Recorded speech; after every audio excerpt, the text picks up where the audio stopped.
A windy day of creativity. Dottie the dot loved drawing lines. She made standing lines, sleeping lines, and curved lines. One sunny day, Dottie met Ziggy, a bouncy friend who loved to hop and jump. "Let us draw a special line together," Ziggy said. Ziggy hopped up and down, and Dottie connected the points to make a magical zigzag line. But then a big wind blew in. It twisted and tangled the zigzag lines into a giant mess.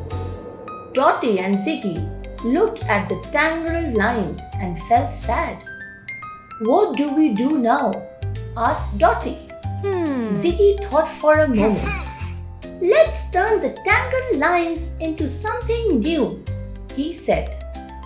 They worked together, turning the twisted zigzags into pictures of mountains, waves, and stars. The messy zigzag lines became a beautiful artwork that made everyone smile. The wind saw the happy pictures and gently blew them across the sky for all to see. And so, Dottie and Ziggy learned that even a mess can become something beautiful with a little creativity.